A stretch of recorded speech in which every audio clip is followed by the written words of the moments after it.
Vous êtes à l'écoute de RCV 99 FM pour l'émission culturelle Opium. Léo, tu es allé à la rencontre de Léonore de Recondo pour parler de son nouveau livre Point Cardinal, sorti en août dernier. Oui, c'était une belle rencontre que j'ai faite. On va écouter ça.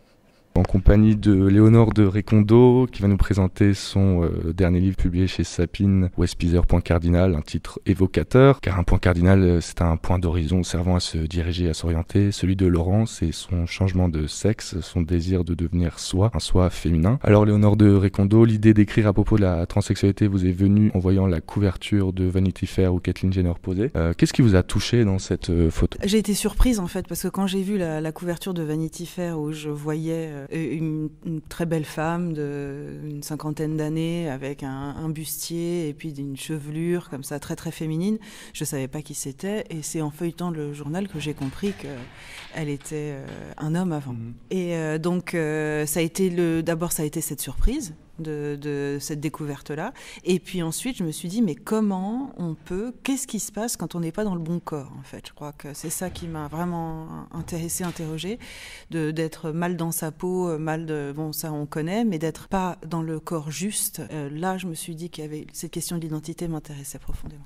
Justement, est-ce que vous croyez à la dissociation du corps et de l'âme comme David Lynch ? Vous parlez d'enfermement, peut-on réellement être coincé dans le mauvais corps ? Et comment légitimer cette sensation ? Oui, alors je crois qu'il n'y a pas de légitimation, justement. Je crois qu'il n'y a pas d'explication. C'est un ressenti très, très, très, très profond. Parce que s'il y avait une explication, ça pourrait se désexpliquer. Or, je ne crois pas, justement. Je crois que ça se passe ailleurs. Je crois que ça se passe dans quelque chose de l'ordre de l'âme aussi, et du corps, et de tout ce qui fait qu'on a un ressenti d'être soi. Et que quand ça n'est pas juste, quand l'adéquation ne se fait pas, c'est pas avec des explications, sinon ça voudrait dire qu'on pourrait se soigner. Or, ce n'est pas une maladie, c'est un ressenti. Donc voilà, là c'était quelque chose justement qui est au-delà des mots, au-delà du concept.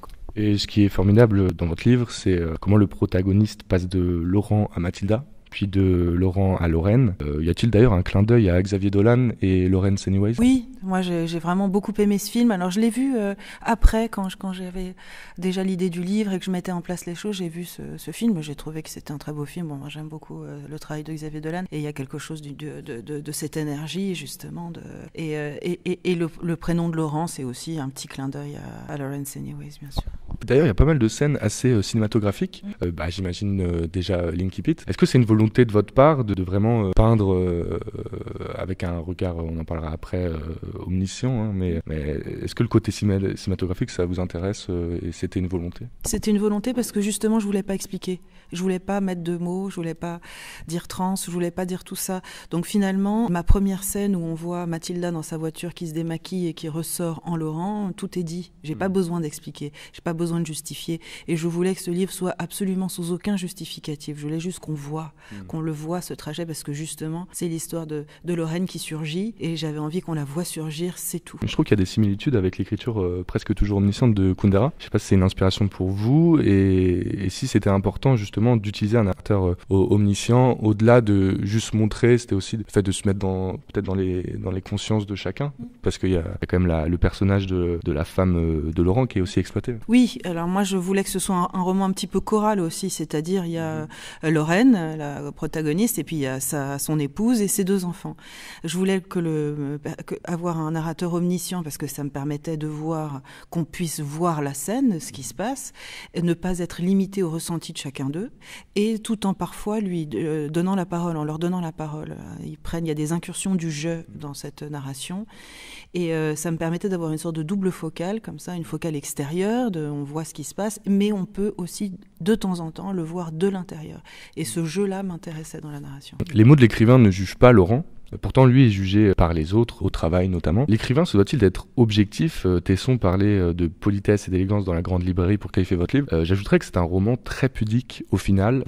Vous êtes juste tout en ayant beaucoup de distance Et c'est ça qui est assez incroyable. Pensez-vous que l'écrivain doit être objectif dans une situation comme celle-ci où la personne est en recherche de soi-même? Alors on peut faire plusieurs choix, hein. On peut prendre complètement parti. Moi j'ai décidé de ne pas prendre parti, d'être le plus transparente possible. En fait, il y avait vraiment une recherche de transparence dans la langue et pour justement laisser évoluer mes personnages, qui fassent leur propre choix, qui soient, et aussi parce que très vite c'est quand même un sujet difficile et qui peut où très vite on peut devenir subjectif, où on peut juger, où on peut. Et je voulais justement surtout pas rentrer dans cet écueil-là du jugement, d'une prise de parti. Non, et je voulais que Lorraine soit complètement libre. Et que mes Solange aussi, et les enfants aussi, je voulais qu'ils soient libres de leur réaction.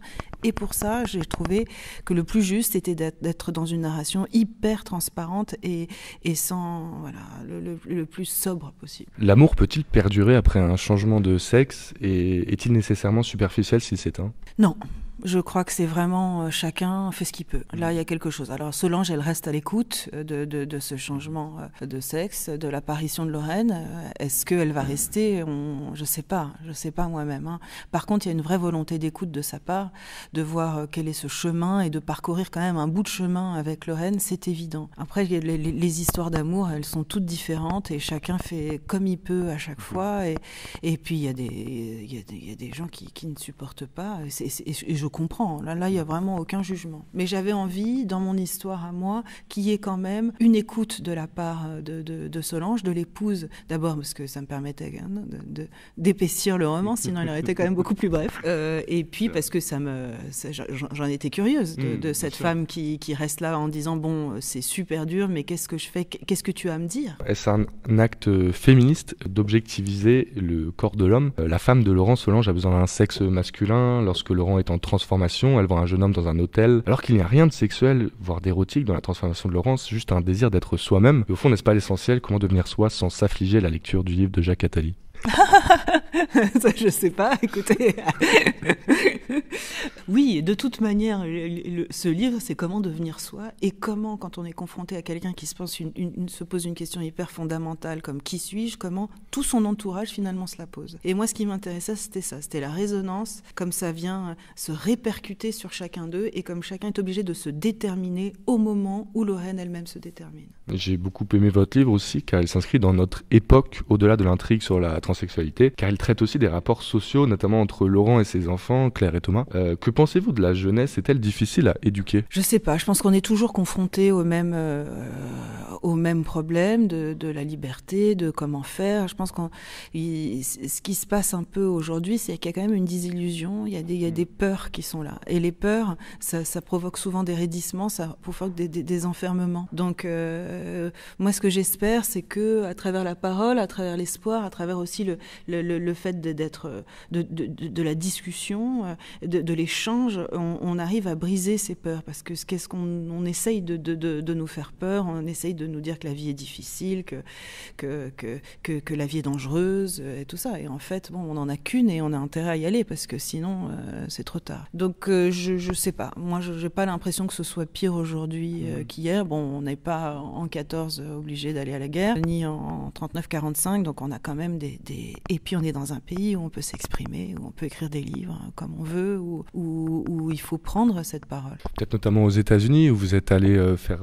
des études. Que pensez-vous sur la situation des États-Unis? Est-ce que vous pensez que Donald Trump est en train de tuer le rêve américain, ou en tout cas l'idée que s'en font les Occidentaux, les Européens? Ou alors est-ce que vous pensez que c'est juste le président qui s'est fait élire? Je pense que c'est un peu un président qui s'est fait élire aussi. Alors bon, on peut voir la bouteille à moitié vide, à moitié pleine dans son cas, c'est-à-dire qu'il y a la moitié des Américains qui ont voté pour lui, mais il y a l'autre moitié qui n'ont pas voté pour lui. Donc bon, là, il est vraiment sur le devant de la scène et en effet, il s'avère être celui qu'on craignait qu'il était.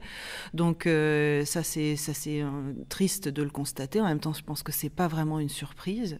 Après, j'espère que pendant les 4 ans de son mandat, il fera pas trop de bêtises. Est-ce qu'il peut vraiment en faire des terribles, des bêtises? Je sais pas. Je me rends pas vraiment compte, mais je pense que il n'est pas l'image des États-Unis. Il y a vraiment une autre Amérique qui est là, et une Amérique qui n'a pas voté pour lui, et une Amérique qui sait se défendre, à mon avis. Ça, c'est évident. Vous êtes une musicienne reconnue. Vous avez notamment été le violon solo de l'orchestre symphonique du New England Conservatory de Boston, puis musicienne permanente des Folies Françoises. Vous avez également dirigé un opéra à l'Opéra National de Montpellier, écrit un spectacle mêlant musique baroque et musique actuelle avec Émilie Loiseau. Quelle forme d'expression préférez-vous? Laurent a comme exutoire la course en vélo. L'écriture est-elle le vôtre ou est-ce la musique? Il n'y a pas d'exutoire, ça marche ensemble. Ça marche ensemble. Ce qui est différent, c'est que dans la musique, je suis interprète. Et dans la littérature, je suis créatrice. Donc en fait, c'est deux choses un peu différentes. Ce qui est un peu particulier dans mon parcours, c'est que je ne suis pas devenue compositrice.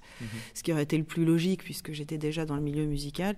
Mais j'ai toujours beaucoup lu, j'ai toujours écrit un peu. J'arrivais pas à arriver au bout d'un projet. Et puis finalement, j'ai réussi. Et il s'avère que maintenant, je suis à la fois violoniste et j'adore le métier de musicien parce que c'est collégial, on est à plusieurs, on partage quelque chose de la scène. Le métier de scène, c'est magnifique. Et puis, l'écriture, c'est aussi merveilleux parce que, comme on disait, c'est un endroit où je suis complètement libre. Et pour moi, c'est hyper complémentaire. Donc, il n'y a pas d'exutoire, c'est une chance. Je ne sais pas combien de temps je vais tenir pour faire les deux. Ça, la vie me le dira.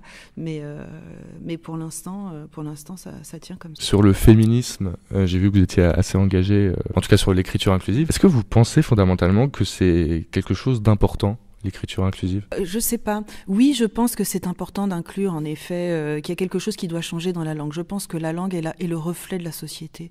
Oui. Donc, en effet, quand il y a 2000 femmes et un homme et que le masculin prime, là, il y a un problème évident. Ça, je pense que c'est important de le dire et de dire que, attention, la langue représente une pensée. Et que c'est pas juste anodin, ça n'est jamais anodin. Donc ça me semble important. Après, toujours utiliser l'écriture inclusive, non. Enfin, en tout cas, dans mon cas, il y a un changement du pronom dans le roman, et pour moi, c'était évident que Laurent est elle. J'allais pas utiliser l'écriture inclusive là. Le féminin est juste. Après, en effet, il y a des zones qui sont indéterminées. Comment écrire l'indétermination dans la langue. Donc ça me semble important. Alors dans l'émission, on aime bien faire en sorte que les artistes nous proposent un choix musical, une chanson qu'on passera après cette interview. Quel est le vôtre? Peut-être Mélodie Gardot, puisque c'est un peu le leitmotiv du livre, Who Will Comfort Me, qui est vraiment un gospel, je trouve magnifique, avec la voix de Mélodie Gardot.